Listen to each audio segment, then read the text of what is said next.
आचार्य जी, दीपावली नज़दीक है और उत्तर भारत में इसको जिन कारणों से मनाया जाता है उसमें सबसे मुख्य कारण है कि श्री राम सीता जी, लक्ष्मण जी और हनुमान जी के साथ वापस घर आए थे। मेरा एक दोस्त है, वो इकोनॉमिस्ट है।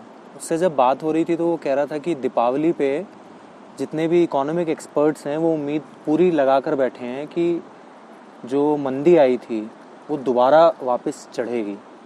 तो ये बात बड़ी मुझे अजीब सी लगी कि शॉपिंग करने का, इन्वेस्टमेंट का और राम जी के घर वापस आने का ये इस त्यौहार में क्या लेना देना है। फिर मुझे ये भी याद आया कि जब हम लोग छोटे थे तो दीपावली में जो पूजा होती थी उसमें लक्ष्मी जी और गणेश जी की मूर्ति होती थी, राम जी की कहीं कोई मूर्ति होती ही नहीं थी। ये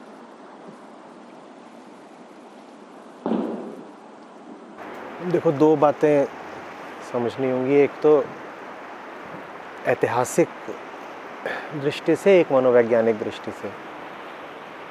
ऐतिहासिक बात यह है कि भारत रहा है किसानों का देश।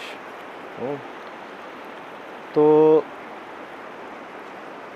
किसान ने फसल काट ली, बेच ली, घर पैसे आ गए, और ये समय इधर का ऐसा होता है जब उसके पास कुछ करने को है नहीं विशेष और पैसा भी आ गया है हाथ में,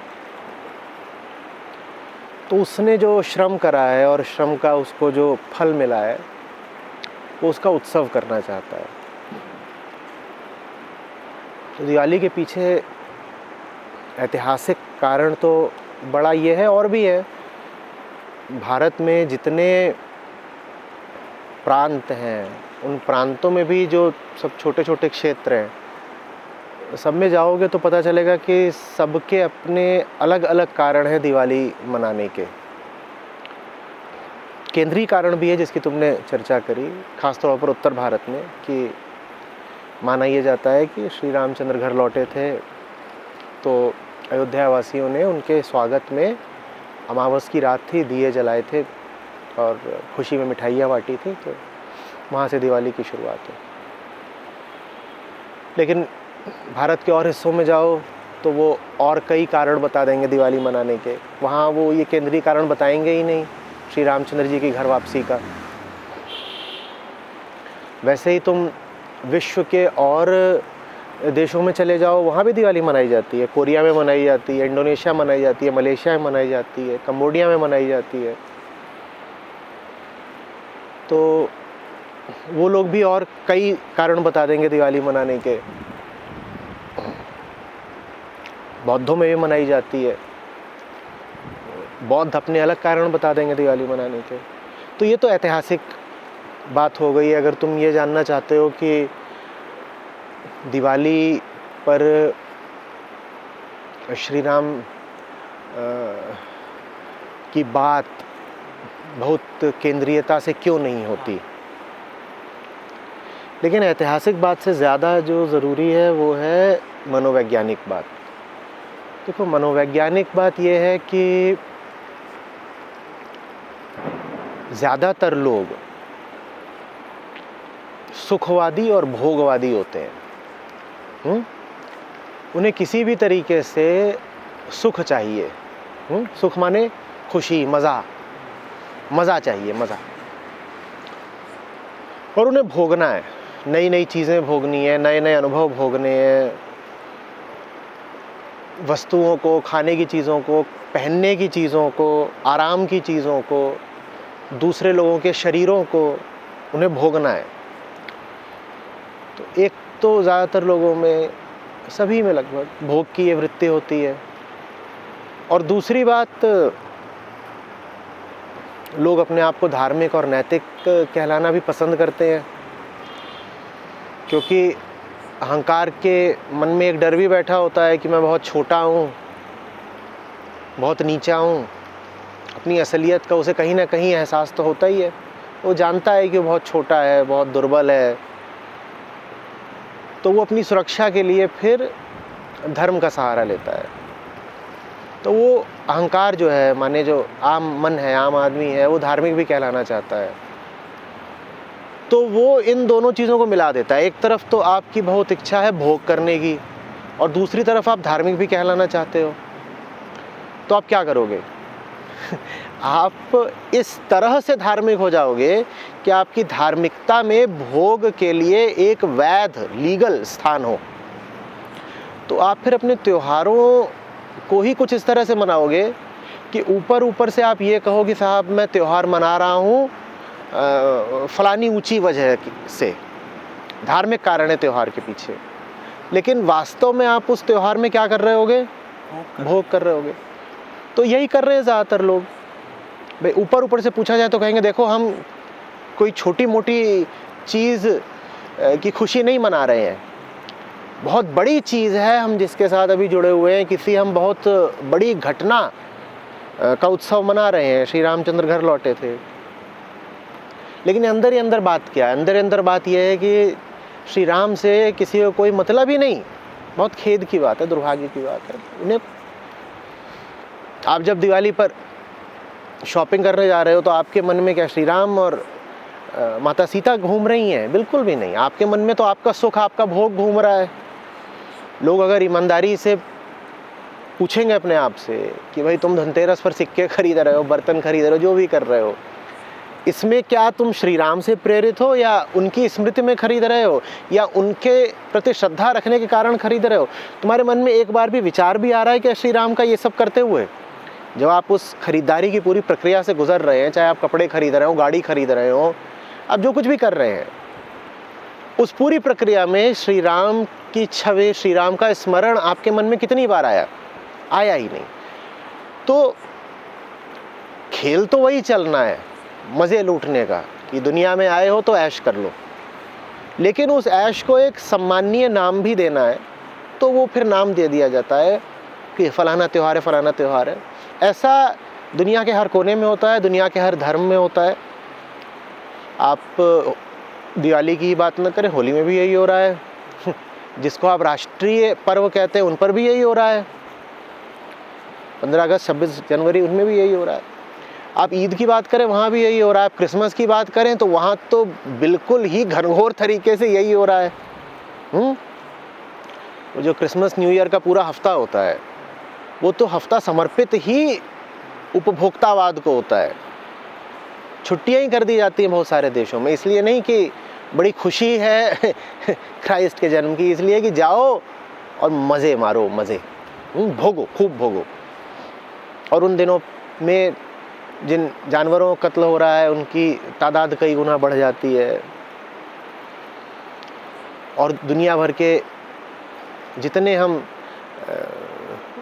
दूषित करने वाले काम कर सकते हैं वो सब बढ़ जाते हैं। तो ये है हमारे त्योहारों का हाल। आचार्य जी, दीपावली के साथ जो दो शब्द बहुत करीबी से जुड़े हुए हैं वो हैं लाइट और प्रॉस्पेरिटी। लाइट का हमने ऐसे अर्थ निकाला कि घर में लड़ियाँ लगा ली और पूरा रोशन कर दिया। प्रॉस्पेरिटी में हम शॉपिंग कर रहे हैं, चीज़ें खरीद के ला रहे हैं। देखो, त्योहार अगर धर्म से संबंधित है तो उसके जितने प्रतीक हैं उनके अर्थ भी धार्मिक ही होंगे ना, बहुत सीधी सी बात है। तो कोई त्योहार है अगर जिसका संबंध प्रकाश से है, तो भाई वो प्रकाश न तो दिए का हो सकता है, न मोमबत्ती का हो सकता है, न चीनी झालर का हो सकता है। ये बहुत बाहरी बातें हैं। उस प्रकाश का अर्थ है कि भीतर के अंधेरे को हटाना है, माने अहंकार को घटाना है, और जो मोह की और भोग की और डर की और लालच की हमारी वृत्तियां हैं उनसे पार जाना है। जैसे श्री राम गए थे, उनके पूरे जीवन को देखो तो उसमें पता चलेगा कि कितनी चीज़ों का लालच उन्होंने ठुकरा दिया, और डरे वो रावण से भी नहीं। तो जीवन में रोशनी लाने का या दिवाली पर प्रकाश लाने का मतलब ये होता है कि तुम्हारे भीतर की अंधेरी वृत्तियां जो हैं उनको हटाओ, दबाओ, सफाई करो। उसकी जगह हम उन्हीं वृत्तियों को और ज़्यादा उत्तेजित कर देते हैं, और ज़्यादा प्रदर्शित कर देते हैं, और ज़्यादा उनको हम सहारा दे देते हैं, उनको ईंधन दे देते हैं अपने त्योहारों के नाम पर। आप समझ रहे हो? लालच से हटने का नाम है प्रकाश। और दिवाली पर जिधर देखो उधर लालच ही बिखरा हुआ है। तो दिवाली पर आप प्रकाश ला रहे हो या और ज़्यादा अंधेरा ला रहे हो? बात समझ रहे हो? अगर लालच को मिटाने का नाम है प्रकाश लाना। और आप पाओ कि दिवाली पर तो लालच की धूम मची हुई है, तो आप प्रकाश नहीं ला रहे, आप तो अंधेरा ला रहे हो। इसी तरीके से दूसरा तुमने क्या बोला था, दूसरी चीज कौन सी? प्रॉस्पेरिटी, संपन्नता। अब धार्मिक अर्थ में जब संपन्नता की बात होगी तो वो सोने चांदी के सिक्कों की बात नहीं हो सकती। वो फिर संपन्नता जो है वो आंतरिक होगी ना। धन आंतरिक होगा। कबीरा सो धन संचिए जो आगे को होए, वो वाला धन। हाँ, कबीर साचा सूरमा लड़े धनी के हेत, वो वाला धनी। कि धनी माने कौन? वो जो ऊपर बैठा है। हाँ, जिसको पाकर आदमी धन्य हो जाता है, वो है धन। जो जीवन में धन्यता ला दे वो है धन। ये धन थोड़ी जो तुम पॉकेट में भर लेते हो। तो दिवाली पर संपन्नता बढ़े, इसका मतलब होता है कि तुम्हारा उसके प्रति या अपने हृदय के प्रति अनुराग बढ़े, तुम में सच्चाई के प्रति निष्ठा बढ़े, वही धन है। तुम और ज्यादा जीवन में सच्चाई और सादगी लेकर के आओ, वो धन है। धन ये थोड़ी है कि दिवाली पर नई गाड़ी आ गई, ये कोई धन नहीं है। लेकिन हम ऐसे ही हैं, हम वो सारे काम करना चाहते हैं जो करवाने के लिए हमारा लालच और हमारी हवस बिल्कुल व्याकुल रहते हैं। वो सारे काम करना चाहते हैं और अपनी ही नज़रों में और समाज की नज़रों में बुरा भी नहीं होना चाहते। तो हम बहुत सुंदर, बड़े लाजवाब, बड़े कुटिल तरीके निकालते हैं। हम कहते हैं कि नाम तो होगा धर्म का, नाम तो होगा राम का, और काम होगा अहंकार का। पूरी करेंगे हम अपनी सारी कामनाएं, इच्छाएं, खेल ये चलेगा। और आचार्य जी, ये कोई कोइंसिडेंस थोड़ी होगा कि इन्हीं दिनों में जितनी भी बड़ी बड़ी अंतर्राष्ट्रीय ऑनलाइन सेल कंपनी है, वो सब बिग बिलियन सेल, ये सब कुछ, जब लोग खरीदने के लिए, अपनी कामनाएं पूरी करने के लिए बिल्कुल लार भाए बैठे हैं, तो कंपनियां क्यों नहीं फायदा उठाएंगी इस मौके का? क्योंकि इन्हीं दिनों में जो एम्प्लॉयर है वो एम्प्लॉई को बोनस देता है और ऑनलाइन सेल स्टार्ट हो जाती है, आप चीज़ें खरीदने लग जाते हो। और किसी से पूछो तो बहुत ऐसे कुतर्कियों कहेंगे ये सब तो हम इसलिए कर रहे हैं ना क्योंकि हमारे प्रभु श्री राम घर आए थे। मैं तो पूछ रहा हूँ, ईमानदारी से बताओ ना, बिल्कुल दिल पर हाथ रख करके, ये सब कुछ तुम श्री राम की याद में कर रहे हो? तुम्हारे जीवन में श्री राम के आदर्शों का कितना महत्व है? वो तो अवतार थे, नहीं अवतार मानना तो कम से कम महापुरुष तो थे। कोई नया माइक्रोवेव ओवन खरीद रहा है, उसमें श्री राम जी का तुम नया ओवन खरीद के अपने घर ला रहे हो और उसमें भी चिकन बना रहे हो, इसमें श्री राम कहाँ है? और ये सब कुछ दिवाली पर चल रहा है, इसमें श्री राम कहाँ पर है? तो करना तुम्हें अपनी कामनाओं को पूरा है और आड़ ले रहे हो धर्म की। तो बड़ा ये गंदा खेल है जो चल रहा है। तुम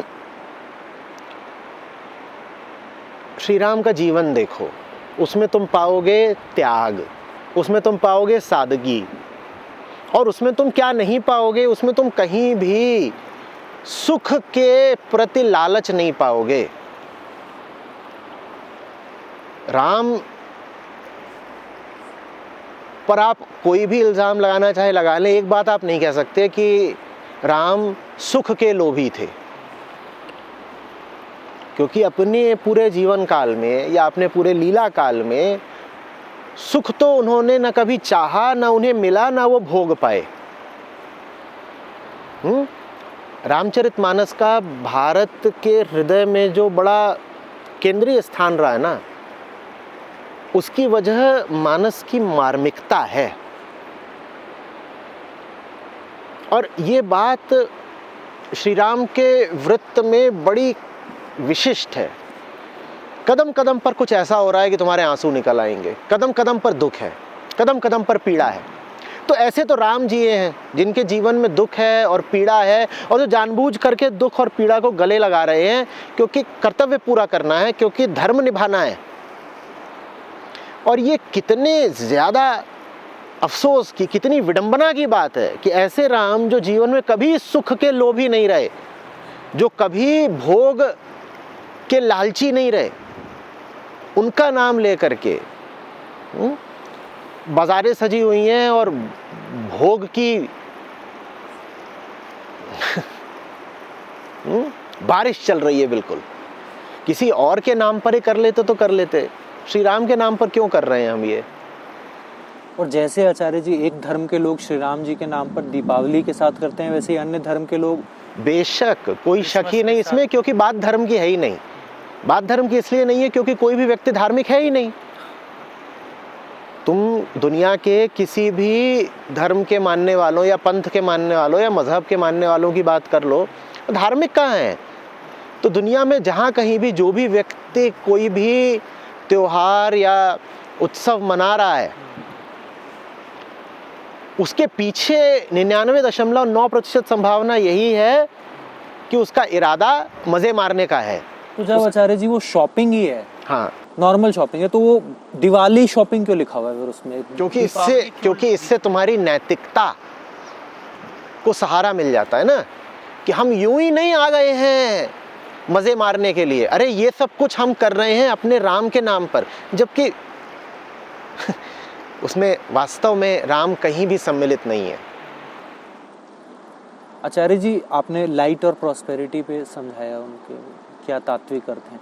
गणेश जी और जो लक्ष्मी जी की पूजा होती है, ये दो देवी देवता कौन हैं? इनके वास्तविक अर्थ क्या हैं? क्योंकि नहीं, देखो, दिवाली पर लक्ष्मी गणेश के पूजन की जो धारा है, कुबेर भी उसमें साथ है, वो एक अलग धारा है, ठीक है, वो एक अलग धारा है। ये दोनों धाराएं आकर के आपस में मिल गई, और राम का त्योहार और लक्ष्मी गणेश कुबेर का त्योहार वो एक हो गया, ठीक है। तो जो लोग लक्ष्मी का अर्थ सिर्फ भौतिक संपन्नता से लगाते हों, उनसे मुझे कुछ नहीं कहना है। जिनको ये लगता हो कि लक्ष्मी देवी आपको भौतिक संपन्नता दे देती हैं, और कोई भी देवी या देवता, दिव्यता का कोई भी प्रतीक ऐसा हो सकता है जिसका संबंध सिर्फ भौतिक सुख से हो, तो ऐसों से मुझे कुछ नहीं कहना, क्योंकि फिर वो तो लक्ष्मी देवी को भी समझे ही नहीं ठीक से। अभी बात दूसरी कर रहे हैं हम। अभी हम बात ये कर रहे हैं कि दिवाली के साथ जो राम का नाम लगा है, उसमें राम वास्तव में कहाँ है, और अगर नहीं है तो हम राम को वापस क्यों नहीं लाते? और राम को वापस लाने का क्या मतलब होगा? राम को वापस लाने का मतलब होगा उन मूल्यों को, उन आदर्शों को वापस लाना। राम जिनके प्रतीक हैं, राम जिनकी रक्षा के लिए जीवन भर संघर्षरत रहे। बात समझ में आ रही है? आपकी आचार्य जी पिछले साल कही हुई एक बात है कि राम की घर वापसी तो ठीक है, आपकी राम वापसी कब होगी? आपकी राम वापसी कब होगी? तो दिवाली पर हमारी राम वापसी होनी चाहिए ना। हमें पढ़ना चाहिए राम के पूरे चरित्र को, और पूछना चाहिए कि हम जरा भी राम जैसे हैं क्या? और अगर हम जरा भी राम जैसे नहीं है तो हम हुल्लड़ किस बात का मचा रहे हैं? ये शोर शराबा क्या? ये खरीदारी क्या? भाई पहले हम में कुछ पात्रता होनी चाहिए ना। और दिवाली मनाने की पात्रता ये है कि हमारी जिंदगी थोड़ी सी तो श्री राम की जिंदगी जैसी हो, कम से कम थोड़ी सी, बहुत ज़्यादा नहीं, 10% ही सही। पर अगर हमारी जिंदगी में, हमारे जीवन में श्री राम का तत्व 0.1% भी नहीं है, और उसके बाद भी हम बड़े ठाठ से निकल पड़ते हैं कि हम तो साहब पटाखे फोड़ेंगे और मिठाइयाँ बांटेंगे और चीज़ें खरीदेंगे, तो ये बात थोड़ी अटपटी लगती है। आचार्य जी इस संवाद से अगर प्रेरित होकर कुछ लोग श्री राम जी के विषय में जानना चाहें, उनकी जीवन लीला को पढ़ना चाहें, तो वो क्या करें? मानस के पास है, रामचरितमानस के पास जाएं। रामचरितमानस हैं, कबीर साहब के राम हैं, न जाने कितना साहित्य है जो भारत ने श्री राम को केंद्र में रखकर रचा। हमारी संस्था भी श्री राम पर न जाने कितना कुछ कह चुकी है, सिखा पढ़ा चुकी है। तो कोई राम के बारे में अगर जानना चाहे तो ऐसा नहीं हो सकता कि स्रोतों की कमी है, जान सकता है, पर इरादा तो हो, नीयत तो हो। दिवाली पर इरादा होना चाहिए राम के निकट आने का, और हमारा इरादा होता है बाजार के निकट आने का। ये गड़बड़ हो रही है ना। राम के पास क्या है? गीता में कृष्ण कहते हैं मैं शस्त्रधारियों में श्री राम हूँ। कुछ बात होगी ना, इतने शस्त्रधारी हुए हैं, तो राम में ऐसा क्या है जो कृष्ण राम को ही चुन करके कह रहे हैं कि मैं कौन हूँ? मैं शस्त्रधारियों में श्री राम हूँ। कुछ बात तो होगी ना, कुछ बात तो होगी ना। कि कबीर जैसा संत बार बार कहता है कि राम राम और राम, कोई वजह होगी ना, उस वजह को समझना होगा। कोई वजह तो होगी ना कि राम के संपर्क में आने पर वाल्मीकि का सब कुछ बदल गया, तुलसीदास का सब कुछ बदल गया। कुछ तो होगी बात ना। वो बात क्या है वो समझनी पड़ेगी। श्री राम के चरित्र में, वृत्त में क्या विशेष है वो जानना होगा। यही दिवाली का सार्थक अर्थ है। श्री राम को जानो और उनके जीवन से जो कुछ भी सीख सकते हो अपने जीवन में उतारो। और आज के समय में तो बहुत ज़रूरी है कि राम से कुछ सीखा जाए। मर्यादा पुरुषोत्तम कहलाते हैं ना। मर्यादा का मतलब जानते हो क्या होता है? मर्यादा का मतलब होता है अहंकार अपनी सीमा में, अपनी औकात में रहे, इसको कहते हैं मर्यादा। अपनी सीमा का उल्लंघन मत करो, इसको कहते हैं मर्यादा। वो सीमा तुम्हें समाज ने नहीं दी है, वो सीमा तुम्हें तुम्हारे बोध ने दी है। तुम समझ गए हो कि मैं अहम भर हूं और मुझे अपनी सीमा में रहना है, अपनी सीमा से आगे जाऊंगा तो धृष्टता होगी है। अब राम तो महापुरुष हैं, उसके बाद भी वो मर्यादा का पालन करते हैं, जबकि वो कह सकते थे कि भाई मैं बड़ा आदमी हूँ, मुझे तो अधिकार है किसी भी मर्यादा में न रहने का, मैं सब सीमाएं तोड़ सकता हूँ, मेरे लिए कोई वर्जना ही नहीं। राम मर्यादा का पालन कर रहे हैं। और आज का युग ऐसा है जिसमें छोटे से छोटा आदमी भी किसी मर्यादा का पालन नहीं करना चाहता। आज का युग अहंकार के उद्दीपन का युग है।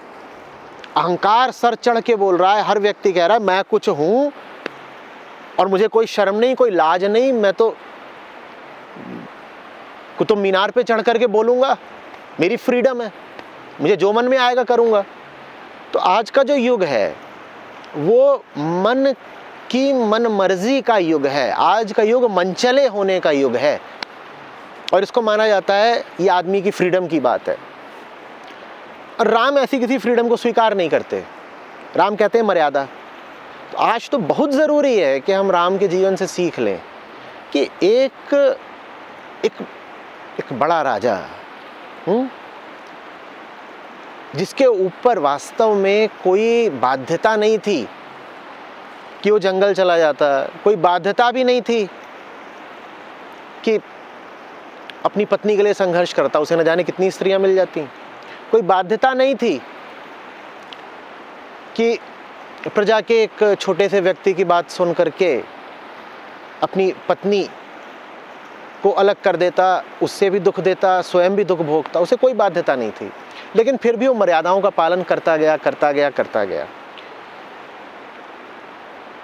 एक उतना बड़ा व्यक्ति मर्यादाओं का पालन करता जा रहा है। और आज कौन से हम में सुरखाब के पर लग गए हैं, कौन से हम में हीरे मोती जड़ गए हैं कि हम कोई सीमा ही नहीं मानते। हम इतने उद्दंड हो गए हैं, हम इतने उच्छृंखल हो गए हैं, हम इतने बेलगाम हो गए हैं कि हम कहते हैं मेरी मर्जी, मेरा जो मन आएगा मैं करूँगा, मैं कोई सीमा, कोई मर्यादा नहीं मानता।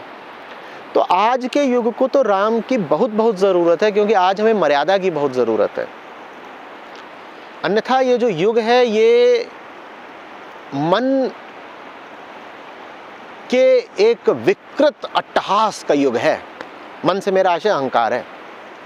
चारों तरफ अहंकार का नंगा नाच चल रहा है। जिसको देखो वो अपने मन के नाम पर जो घटिया से घटिया काम कर सकता है वो कर रहा है, और इसमें पूरी पृथ्वी का नाश हुआ जा रहा है। आज हमें राम की बहुत ज़रूरत है। दिवाली मेरी समझ से वो समय होना चाहिए जब हम वास्तव में राम के पास आ सकें। पर राम के पास तो तब आएंगे ना जब शॉपिंग से फुर्सत मिलेगी। दिवाली शॉपिंग से।